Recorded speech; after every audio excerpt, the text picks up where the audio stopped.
Assalamualaikum warahmatullahi wabarakatuh. Innal hamdalillah nahmaduhu wa nasta'inuhu wa nastaghfiruh wa na'udzu billahi min shururi anfusina wa min sayyiati a'malina may yahdihillahu fala mudhillalah wa may yudlil fala hadiyalah wa asyhadu an la ilaha illallah wahdahu la syarikalah wa asyhadu anna Muhammadan abduhu wa rasuluh. Allahumma shalli wa sallim ala sayyidina Muhammad wa ala alihi wa sahbihi ajma'in, amma ba'd. Kita lanjutkan pembahasan dari kitab Al-Arba'un An-Nawawiyah wa Tatimmatul Khamsin karya Al-Imam An-Nawawi dan Ibnu Rajab rahimahumallahu taala. Kita sampai pada hadis ke-49. An Umar bin Al-Khattab radhiyallahu anhu anin Nabi sallallahu alaihi wasallam qala. Dari Umar bin Al-Khattab radhiyallahu anhu dari Nabi sallallahu alaihi wasallam bahwa beliau bersabda, "Lau annakum tawakkaluna 'ala Allahi haqqa tawakkulih la razaqakum kama yarzuqu at-tayr taghdu khimasan wa taruhu bitana." Kalau seandainya kalian itu bertawakal kepada Allah dengan sebenar-benar tawakal kepadanya, maka sungguh Allah akan memberikan rizki kepada kalian sebagaimana Allah memberikan rizki kepada burung. Taghdu khimasan, burung itu terbang keluar dari sarangnya, dari kandang, dari sarangnya, di alam liar dalam kondisi lapar, wa taruhu bitana. Kemudian kembali lagi, ya, ketika sudah petang dalam kondisi perut itu sudah kenyang. Ini sabda Nabi Muhammad SAW. Ini salah satu dalil yang menjadi asal atau pondasi dalam bab tawakal. Salah satu dalil yang menjadi pondasi atau asal dalam masalah tawakal kepada Allah Subhanahu wa taala. Lau annakum tawakkaluna 'ala Allahi haqqa tawakkuli. Kalau seandainya kalian itu bertawakal kepada Allah dengan sebenar-benar tawakal kepadanya. Baik. Apa yang dimaksud dengan tawakal yang sebenarnya? Apa yang dimaksud dengan sebenar-benar tawakal kepada Allah Subhanahu wa taala? Maka jawabannya itu diisyaratkan di hadis ini sendiri. Jadi yang namanya tawakal itu adalah amalan hati. Ya. Dan amalan hati tawakal itu harus disertai dengan usaha oleh anggota tubuh. Itulah yang diisyaratkan oleh Nabi Muhammad SAW ketika beliau mencontohkan tawakalnya burung. Ternyata yakni burung, kita lihat salah satu makhluk Allah Subhanahu wa taala yang Allah ciptakan sedemikian rupa, ya, bisa terbang dan seterusnya, diberikan petunjuk oleh Allah Subhanahu wa taala bagaimana cara makan, bagaimana mencari makan, terbang ke arah mana dan seterusnya. Setiap makhluk Allah berikan petunjuk untuk melakukan hal tersebut. Makanya nggak ada yang ketukar-tukar, betul tidak? Nggak ada untuk melihat misalkan di Discovery Channel misalkan singa kemudian lagi makan rumput. Singa tidak makan rumput, betul tidak? Ada yang mau protes? Siapa tahu ada yang salah gitu ya. Jadi setiap makhluk, setiap binatang, bahkan tumbuhan yang tidak memiliki akal. Kalau binatang, tidak memiliki akal juga, tapi akal yang seperti manusia, tidak memiliki akal. Tapi mereka juga memiliki fitrah dan diciptakan oleh Allah untuk bisa yakni memiliki insting, begitu ya, kita sebutnya insting, sehingga mereka langsung tahu cara berjalan itu begini, cara makan itu begitu dan seterusnya. Ikan, tidak ada ikan yang masih bayi, balita kemudian belajar berjalan seperti penguin misalkan. Setiap jenis makhluk hidup Allah berikan petunjuk kepada mereka masing-masing bagaimana mereka menempuh kehidupannya masing-masing, termasuk manusia. Maka kita lihat di sini burung, ya, kalau kita bandingkan dengan manusia, tentunya lebih terbatas burung, ya. Tetapi kita lihat burung itu keluar dari sarangnya itu pada pagi hari, taghdu, jadi ghudwah itu adalah waktu pagi. Keluar dari sarangnya pada waktu pagi dalam kondisi lapar, kemudian taruhu bitanan. Pergi kembali ke sarangnya pada waktu petang itu dalam kondisi perutnya sudah penuh. Jadi ketika kita lihat misalkan burung dengan segala keterbatasannya tidak diberikan akal seperti akalnya manusia, dan jin. Ya, tidak seperti akalnya malaikat. Manusia, jin dan malaikat diberi akal yang berbeda dengan akal yang Allah berikan kepada makhluk seperti hewan. Tetapi dengan keterbatasan tersebut, mereka tetap bisa menjemput rizki mereka. Ya, la razaqakum kama yarzuqut thair. Jadi Allah memberikan rizki kepada burung. Ya, kita lihat di sini. Ini kenapa? Karena burung tersebut dia menjalankan sesuai dengan fitrahnya, ya, yakni kata para ulama, burung juga bertawakal kepada Allah Subhanahu wa taala, berzikir kepada Allah Subhanahu wa taala dan bertawakal kepada Allah. Jadi di sini kita lihat, kalau seandainya seseorang itu bertawakal dengan sebenar-benar tawakal, maka Allah akan memberikan rizki kepada dia sebagaimana Allah memberikan rizki kepada burung tadi. Allah akan cukupkan orang tersebut. Maka di sini makna tawakal yang sebenarnya itu diisyaratkan oleh Nabi SAW. Burung tidak hanya kemudian ketika burung bertawakal kepada Allah, tidak kemudian burung diam saja di sarangnya. Ya, tetapi burung itu pergi keluar dari sarang mencari makan, balik lagi ke sarangnya itu ketika petang. Ini juga isyarat bahwa hukum asalnya mencari maisha atau bekerja itu adalah pada waktu pagi, siang, sore, ya, pagi sampai petang. Nah, sebagian dari kita mungkin pekerjaannya malam hari, ya, maka yaitu itulah yang dimudahkan oleh Allah untuknya, itulah jenis pekerjaan yang memang butuhnya waktunya di malam hari, begitu ya. Tapi hukum asalnya adalah mencari maisha itu adalah pada siang hari dan kemudian istirahat itu adalah pada malam hari. Itu diisyaratkan di Al-Quran. Ya, ini PR antum cari di surat An-Naba. Taib, diisyaratkan di Al-Quran. Hukum asal tersebut. Walaupun kita katakan bukan berarti kemudian haram untuk bekerja di malam hari. Tidak demikian. Tapi maksudnya adalah hukum asalnya demikian, kecuali kalau kemudian Allah mudahkan, Allah bukakan jalan rezeki antum di pekerjaan di malam hari. Nah, ini sebagian ulama juga ada yang bekerja di malam hari. Ada sebagian ulama yang menjadi security pada malam hari, itu menjadi penjaga di sebuah tempat atau di sebuah rumah begitu ya, atau bangunan. Kemudian beliau di posnya tersebut. Ini di zaman dahulu sudah ada pos security ya. Kemudian beliau itu setiap malam dengan lampu seadanya dan juga dengan lampu dari jalan, tentunya tidak ada listrik, ini zaman dulu sekali. Beliau tetap belajar. Beliau belajar ilmu syar'i ketika bekerja sembari belajar. Yang namanya security ketika di malam hari, betul tidak? Kan harus melawan ngantuk. Dan tentunya bisa jadi tidak ada yang dikerjakan. Kalau semuanya insya Allah sudah aman, maka apa yang kita kerjakan? Ulama tersebut menggunakan waktunya untuk mempelajari ilmu syar'i, baca kitab di tengah-tengah pekerjaannya. Jadi untuk menjadi ulama tidak harus kemudian pekerjaannya itu full time ustaz gitu misalkan, ya. Banyak para ulama kita yang pekerjaannya berbeda, tetapi kemudian diberikan ilmu, diberikan taufik untuk mendapatkan ilmu yang bermanfaat oleh Allah Subhanahu wa taala. Makanya kapan anak katakan? Makanya anak katakan bahwa jangan kita, anak sudah mengatakan di majelis ini atau tidak, jangan mengingkari, jangan kufur kepada nikmat penerangan. Ya, di zaman ini kita sudah ada listrik, sudah ada lampu. Zaman dahulu tidak pernah terpikir ada orang, ya, para ulama generasi terdahulu tidak pernah terpikir mengadakan kajian ba'da maghrib, ba'da isya. Mungkin kajiannya yakni terbatas begitu ya, tapi kajian yang di masjid kemudian gelap-gelapan itu enggak kepikiran. Sekarang kita kajian ba'da maghrib, ba'da isya. Betul tidak? Tidak ada bedanya dalam segi terangnya kita melihat kitab, baik itu pagi, siang, sore ataupun malam. Kita harus syukuri hal tersebut. Makanya kalau kajian jangan malah dibuat gelap. Taib, jangan malah dimatikan lampunya.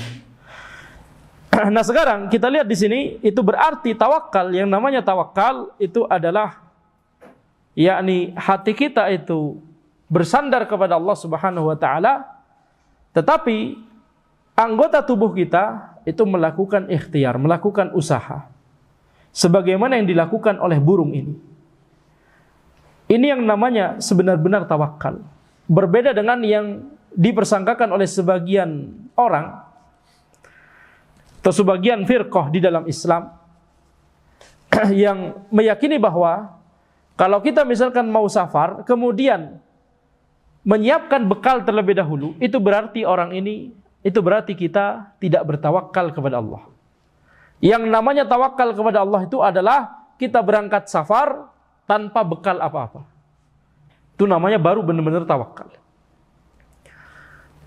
Sebagian firqah di dalam Islam meyakini bahwa yang namanya tawakal itu adalah antum kalau parkir misalkan motor atau mobil di parkiran, tidak usah dikunci. Kontaknya biarkan di situ. Bismillah. Atawakkal 'ala Allah. Biarin di situ. Betul tidak? Habis itu kajian. Dijamin. Setelahnya itu apa? Hilang. Betul. Yakni ini tawakal, konsep tawakal yang salah. Sebagian orang meyakini demikian, ya, seperti misalkan orang-orang sufi yang terpengaruh dengan sufiyah dan seterusnya, itu meyakini demikian. Ini adalah kesalahan. Kita lihat Nabi Muhammad SAW. Ketika beliau mau berangkat jihad, beliau menyiapkan bekal, beliau menyiapkan senjata. Ketika beliau ke Fathu Makkah, yakni ke Makkah untuk menguasai Makkah, maka beliau mengenakan baju besi. Kalau benar-benar tawakal kepada Allah, nggak usah pakai baju besi, nggak usah bawa senjata, nggak usah pakai senjata, nggak usah bawa bekal, ya, tawakal saja kepada Allah. Tidak demikian tawakal yang benar. Tawakal yang benar adalah kita berikhtiar dengan anggota tubuh kita, dengan apa yang kita miliki, dengan harta kita, ada usaha yang kita lakukan. Tetapi hati kita tidak bersandar kepada usaha tersebut. Hati kita bersandar kepada Allah Subhanahu wa taala. Kita meyakini bahwa yang memberikan kita hasil tersebut atau yang menghalangi kita dari hasil yang kita inginkan itu hanyalah Allah Subhanahu wa taala. Yang membuat berhasil adalah Allah, bukan usaha kita, bukan kepintaran kita, bukan harta kita, bukan posisi kita, bukan jabatan kita dan seterusnya. Ya, tetapi kita meyakini bahwa yang memiliki kekuasaan yang sempurna, kekuasaan yang absolut di alam semesta ini adalah Allah Subhanahu wa taala. Hanya Allah Subhanahu wa taala. Ya. Maka ini ketika hati meyakini hal tersebut, kemudian di saat yang sama dia berusaha. Kenapa dia berusaha? Karena itu diperintahkan oleh Allah Subhanahu wa taala, diperintahkan oleh Nabi Muhammad sallallahu alaihi wasallam. Nabi Muhammad sallallahu alaihi wasallam bersabda, "Ihris ala ma yanfa'uk." Ya, ihris ala ma yanfa'uk. Bersemangatlah terhadap apa yang bermanfaat kepadamu. Bersemangatlah, yakni berusahalah untuk melaksanakan apa yang bermanfaat. Wasta'in billah wala ta'jas. Mintalah pertolongan kepada Allah dan jangan lemah. Ini sudah dibahas di kitab, betul tidak? Sudah dibahas sebelumnya. Hadis nomor berapa? Hah? Sudah dibahas belum? Itu dulu. Atau tidak ada di Arba'in? Hah? Apa? Kenapa? Bukan di Arba'in. Ada yang mau jawab di Arba'in? Taib. Silahkan dicari ya. Murajaah. Ini ana bertanya cuma supaya membuat antum murajaah. Itu hadis yang masyhur. Pertanyaannya, ada di Arba'in atau tidak? Taib. Itu PR pertama. PR kedua, itu PR pertama tadi yang cek di surat An-Naba. PR kedua adalah ihris ala ma yanfa'uk wasta'in billah wala ta'jas. Itu ada di Arba'in atau tidak? PR nomor 3 adalah min husni islamil mar'i tarku ma la ya'ni. Ada di Arba'in atau tidak? 3 PR. Taib. Kumpulkan sebelum Idul Adha. Ya nih, enggak usah dikumpulkan. Taib. Jadi ihris ala ma yanfa'uk. Bersemangatlah terhadap apa yang bermanfaat untukmu. Wasta'in billah. Dan minta pertolongan kepada Allah. Wala ta'jas. Dan janganlah lemah. Jadi di situ Nabi Muhammad SAW menggabungkan antara ikhtiar dan ya menyandarkan diri kita kepada Allah Subhanahu wa taala. Bersemangatlah untuk melakukan apa yang bermanfaat untukmu, kemudian mintalah pertolongan kepada Allah. Ini adalah haqqut tawakkul. Ini adalah tawakal yang sebenarnya. Jadi hadis itu adalah hadis lain yang membahas juga masalah tawakal. Jadi esensi tawakal itu sudah dibahas di dalil-dalil Al-Quran dan As-Sunnah. Tidak perlu kita pakai akal kita sendiri. Yang namanya tawakal itu adalah kalau kita nggak bawa bekal. Ini dari akal kita sendiri. Tapi dari dalil-dalil semuanya menunjukkan bahwa tawakal itu adalah gabungan antara usaha dan ya hati kita menyandarkan diri kepada Allah Subhanahu wa taala. Baik.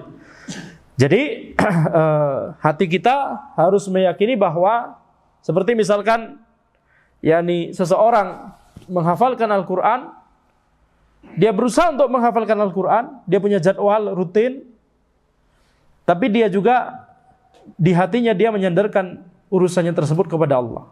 Dia meyakini bahwa kalau dia bisa hafal itu bukan karena kepintaran dia, bukan karena kurikulum bagus dan seterusnya. Itu fasilitas, itu sarana saja.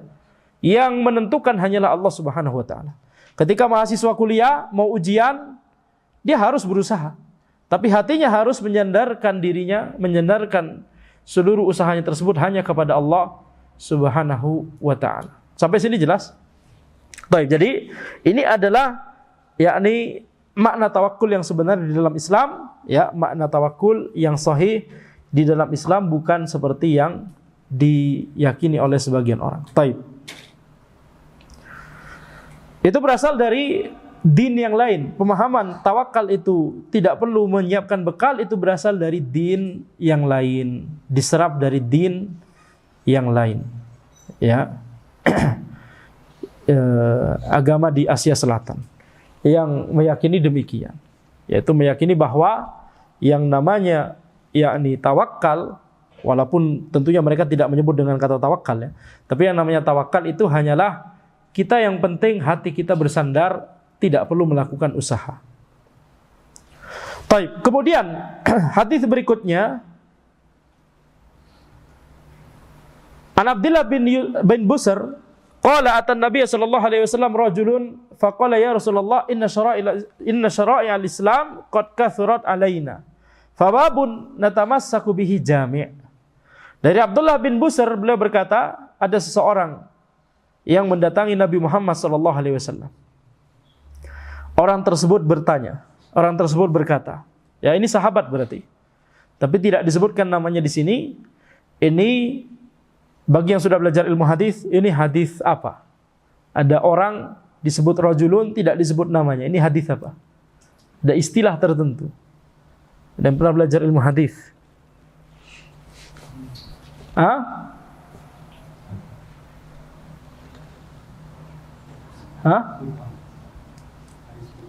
Hadis mubham. Nah, hadis mubham. Mubham fis sanad atau mubham fil matan? Fil matan. Karena sanadnya jelas sampai Abdullah bin Busr. Abdullah bin Busr menceritakan, nah berarti ini sudah masuk ke matan hadisnya. Ada seseorang mendatangi Nabi Muhammad SAW. Ada seseorang, enggak disebutkan namanya. Berarti apa? Berarti ini mubham. Mubham itu tidak disebutkan, tidak diketahui siapa orangnya. Kalau kita ingin mengetahui, kita harus cari hadis lain, riwayat lain. Siapa tahu ada di riwayat lain yang menyebutkan namanya. Orang tersebut bertanya kepada Nabi Muhammad SAW, wahai Rasulullah, sesungguhnya syariat Islam itu banyak. Maka saya meminta satu bab yang kita bisa berpegang teguh dengan bab tersebut, dan bab tersebut jami', yakni menggabungkan, menyatukan seluruh kebaikan-kebaikan di dalam Islam, di dalam syariat-syariat Islam. Maka Nabi Muhammad SAW kemudian bersabda, qal la yazalu lisanuka radban min dzikrillahi azza wajal. Lisanmu itu selalu basah karena berzikir kepada Allah azza wajal. Yani zikir kepada Allah ini yang disebut oleh Nabi Muhammad SAW sebagai babun jami', bab yang menyatukan seluruh kebaikan. Kenapa demikian? Penjelasannya adalah, kita lihat zikir kepada Allah, zikrullah, mengingat Allah Subhanahu wa taala, ini ada dua jenis. Zikrun am dan zikrun khas. Zikrun am dan zikrun khas. Mengingat Allah secara umum dan mengingat Allah yang bentuknya khusus. Zikrun am, mengingat Allah secara umum, yakni ketika kita mendengar azan, kemudian kita ingat kita harus sholat, kemudian kita sholat, kita ke masjid. Ini zikrullah yang umum. Ketika kita mau melakukan kemaksiatan, kemudian gak jadi karena ingat Allah, ini zikir zikrullah yang umum, mengingat Allah yang jenisnya umum. Sedangkan zikrullah yang khas, mengingat Allah yang bentuknya khusus, maksudnya adalah amalan zikir yang diucapkan oleh lisan. Ketika seseorang berzikir, subhanallah, subhanallah, subhanallah, alhamdulillah, alhamdulillah, Allahu akbar, Allahu akbar, la ilaha illallah, dan seterusnya. Ketika seseorang mengucapkan salawat dan salam kepada Nabi SAW, itu semua adalah zikrullah yang khas, ya, mengingat Allah yang bentuknya khusus, yaitu berbentuk amalan lisan. Yang khusus ada lafadznya. Lafadznya dari mana? Dari dalil juga. Ada subhanallah, alhamdulillah, Allahu akbar, la ilaha illallah, la haula wala quwata illa billah, sayyidul istighfar, dan seterusnya. Zikir pagi petang, zikir sebelum tidur, doa, termasuk doa. Sama zikir dan doa. Zikir al-azkar wa doa, zikir wa doa, zikir dan doa, doa sebelum tidur, ya, doa pagi dan petang, zikir pagi dan petang, doa sebelum makan dan seterusnya, mengucapkan tasmiyah atau bismillah, ya, kemudian doa sebelum buka puasa dan seterusnya. Nah, ini adalah zikrullah yang khas, mengingat Allah yang bentuknya khusus. Kalau yang tadi mengingat Allah yang bentuknya umum, karena bisa jadi dia tidak hanya berupa amalan lisan, tapi juga amalan hati atau amalan anggota tubuh. Seseorang sholat, dia berarti mengingat Allah. Seseorang bayar zakat, dia berarti mengingat Allah. Seorang puasa, dia berarti mengingat Allah. Seseorang itu takut kepada Allah untuk melakukan suatu kemaksiatan yang mau dia lakukan, nggak jadi karena takut kepada Allah. Ini zikrullah juga, yang berupa amalan hati. Jadi zikrullah yang umum, itu bisa amalan hati, amalan lisan, atau amalan anggota tubuh. Makanya tadi kita sebut, ini umum. Tapi yang khusus, itu khusus yakni yang bentuknya cuma amalan lisan saja, perkataan lisan, seperti zikir, doa, baca Al-Quran, ya, itu termasuk zikrullah yang khas.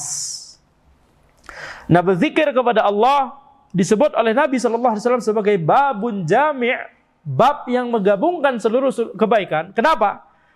Karena kehidupan yang hakiki itu adalah ketika seseorang mengingat Allah. Baik mengingat yang bentuknya umum atau bentuknya yang khusus. Kehidupan yang hakiki itu adalah ketika seseorang itu mengingat Allah Subhanahu wa ta'ala.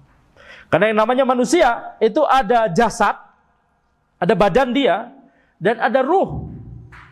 Kalau ruhnya, kalau hatinya tidak mengingat Allah Subhanahu wa ta'ala, walaupun jasadnya itu bagus, walaupun jasadnya itu bisa berfungsi sebagaimana mestinya, tangannya, dia punya tangan, dia punya mata, itu semuanya adalah pemberian dari Allah Subhanahu wa ta'ala. Tapi kalau hatinya, ruhnya tidak mengingat Allah Subhanahu wa ta'ala, maka pada hakikatnya orang ini mayyit. Maka pada hakikatnya orang ini seperti orang mati. Ya. Kenapa? Karena tidak ada bedanya dengan makhluk lain yang Allah ciptakan, yang tidak Allah perintahkan untuk beribadah kepada Allah Subhanahu wa ta'ala.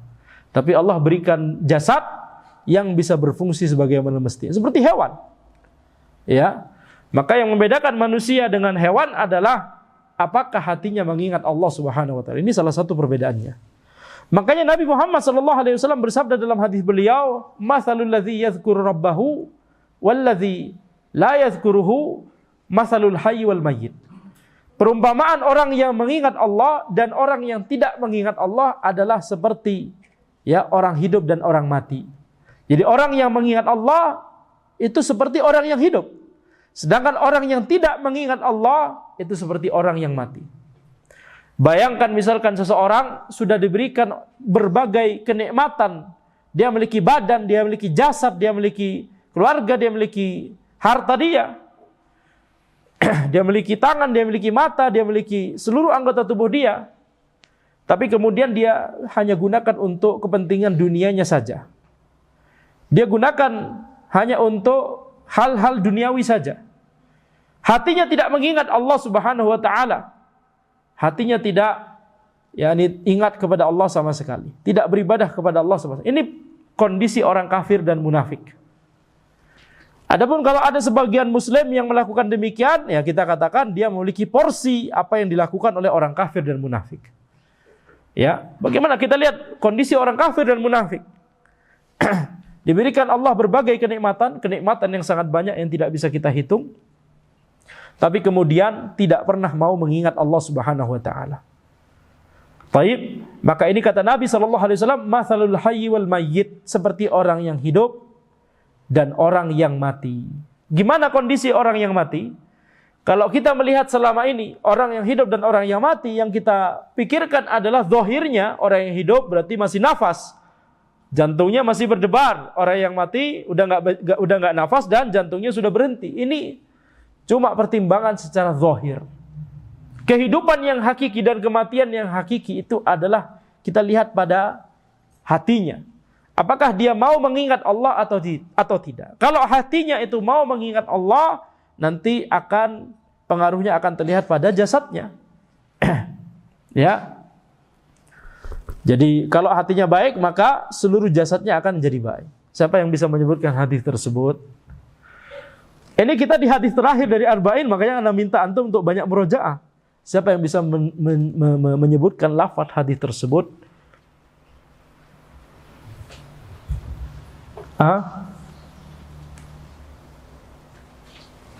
Bagian itu saja lah, nggak usah dari awal. Idza salahat salahal jasadu kullu, wa idza fasadat fasadal jasadu ala wahiyal qalb.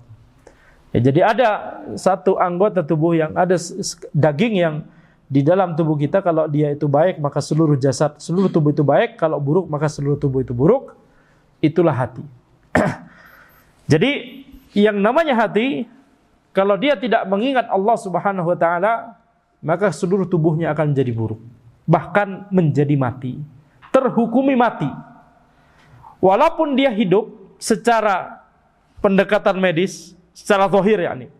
Ya, enggak perlu kita lihat secara zahir saja, kita bisa membedakan orang hidup mana orang mati. Kecuali dalam kondisi khusus, kita butuh ilmu medis untuk menentukan ini masih hidup atau sudah meninggal.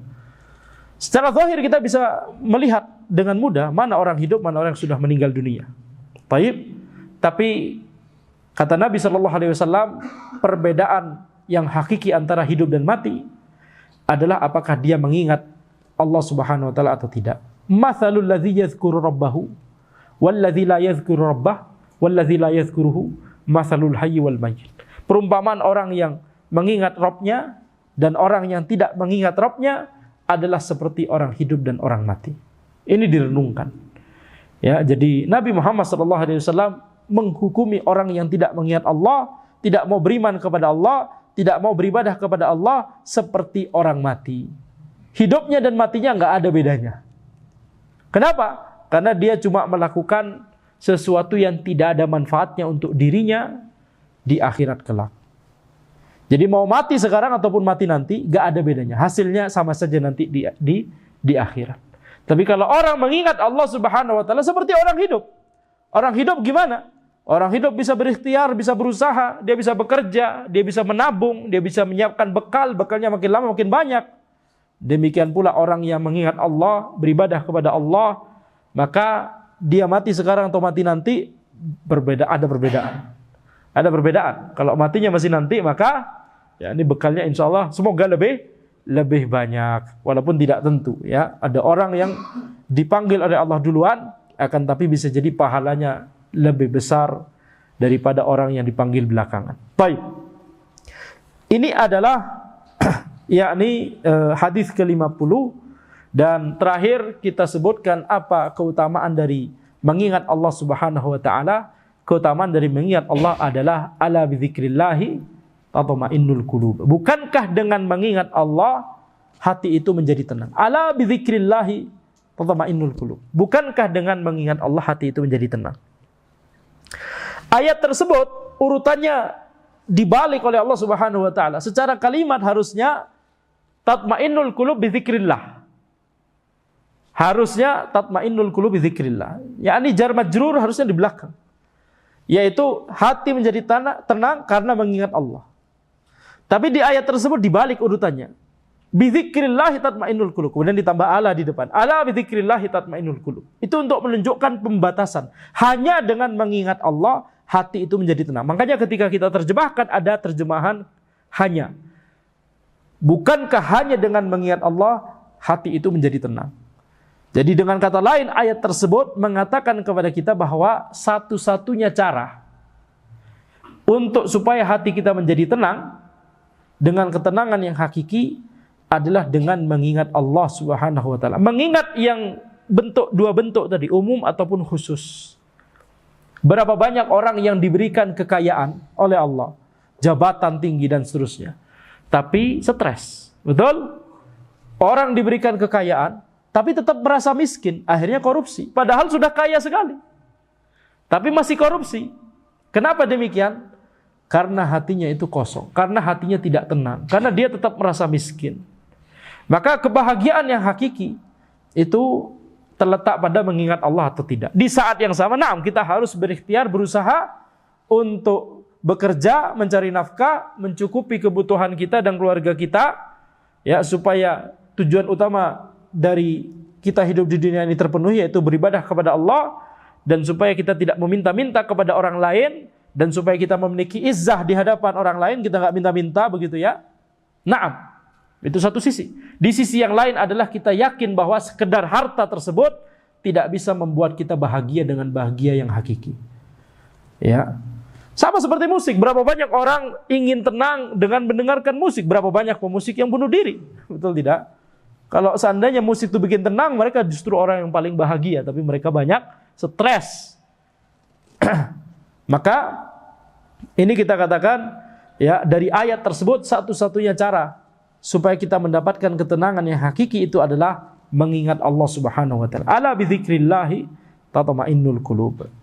Itu mengapa kemudian Allah Subhanahu wa taala memerintahkan kita untuk beribadah kepada Allah. Allah menciptakan kita, kemudian Allah perintahkan untuk beribadah. Bukan karena Allah butuh kepada kita, tapi karena ibadah, yakni mengingat Allah, itulah kunci ketenangan dan kebahagiaan hati kita. Wa ma khalaqtul jinna wal insa illa liya'budun. Tidaklah aku ciptakan jin dan manusia kecuali untuk beribadah kepadaku, kecuali untuk beribadah kepada Allah. Mengapa Allah menciptakan jin dan manusia? Diciptakan kemudian diperintahkan untuk beribadah kepada Allah. Bukan karena Allah butuh kepada ibadah makhluk, tapi karena ibadah kepada Allah itu adalah kebutuhan makhluk yang paling primer, yang paling fundamental. Kalau ada orang membagi kebutuhan, ada kebutuhan primer, sekunder, tersier, maka itu salah, kurang. Ada kebutuhan yang lebih primer daripada itu semua. Apa? Mengingat Allah, beribadah kepada Allah Subhanahu wa taala. Ini kebutuhan yang lebih primer lagi. Baik, jadi kepada anak-anak SD yang diajarkan gurunya demikian, maka katakan, Ustadz Andi mengatakan ini pelajarannya salah. Kurang ya, baik. Nah, maka demikian yang bisa kita sampaikan dan jelaskan untuk kitab Al-Arba'un An-Nawawiyah wa Tatimmatul Khamsin. Pertemuan ini adalah, dengan pertemuan ini berarti kita telah menyelesaikan 50 hadis yang ada di kitab Al-Arba'un An-Nawawiyah wa Tatimmatul Khamsin. Arba'in Nawawi 42 hadis, kemudian ditambah 8 hadis oleh Ibnu Rajab, sehingga menjadi 50. Alhamdulillah kita telah menyelesaikan semuanya. Berapa lama kita majelis ini? Kalau satu hadis satu pekan ya berarti kira-kira setahun ya.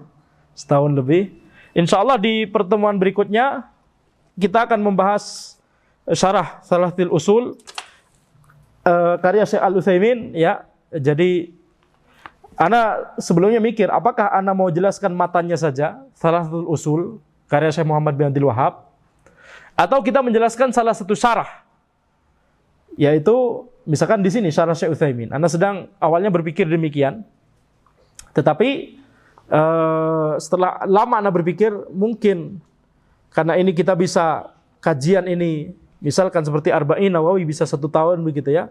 Kalau Salatul Usul dibahas ya mungkin nggak sampai 1 tahun. Maka mari kita bahas di pertemuan berikutnya insyaallah salah satu syarah, yaitu syarah Salatul Usul karya Syekh Al-Utsaimin rahimahullahu taala. Tidak harus cetakan yang ini. Ana ada beberapa cetakan, cuma ketika kesini ana buru-buru, jadi ana cuma mengambil cetakan yang di dekat ana, gitu ya. Nggak bongkar-bongkar rak lemari. Bisa pakai cetakan yang lain, mungkin bahkan ana akan pakai cetakan yang lain, bukan cetakan yang ini. Tapi intinya adalah syarah Salatul Usul karya Syekh Al-Utsaimin rahimahullahu taala.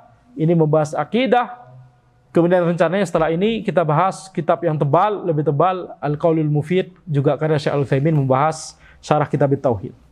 Ya, supaya tauhidnya kuat terlebih dahulu kita bahas kitab-kitab tauhid, kitab-kitab akidah sebelum ke bidang ilmu yang lain. Sebelumnya kan sebelum ini kita bahas adab, Tazkiratus Sami, betul? Habis itu hadis, habis itu kita balik ke akidah, syarah Thalathil Usul. Kemudian setelah ini selesai, insyaallah kita bahas Al-Qaulul Mufid ala kitab Tauhid, yaitu syarahnya Syekh Utsaimin terhadap kitab Tauhid karya Syekh Muhammad bin Abdul Wahhab rahimahumallahu taala. Demikian yang bisa Anda sampaikan. Ada pertanyaan sebelum azan? Pekan depan libur insyaallah karena Anda mau safar, berarti pekan depannya lagi. Baik. Pekan depan libur dulu karena Anda mau safar, pekan depannya lagi insyaallah kita kajian lagi, langsung masuk ke kitab ini. Baik. Nah, jazakallahu khairan. Tidak harus pakai cetakan yang ini. Ya, antum nggak perlu nanya ini cetakan penerbit apa, nggak perlu nanya karena Ana kayaknya pasti bakal ambil cetakan yang lain. Baik, yang Ana lupa sekarang penerbitnya apa. Yang penting syarah Thalathatul Usul karya Syekh Al-Utsaimin tidak begitu banyak perbedaan di beberapa penerbit. Demikian yang bisa Anda sampaikan. Hadza wallahu alam. Subhanakallahumma wa bihamdika asyhadu an la ilaha illa anta astaghfiruka wa atubu ilaik. Assalamualaikum warahmatullahi wabarakatuh.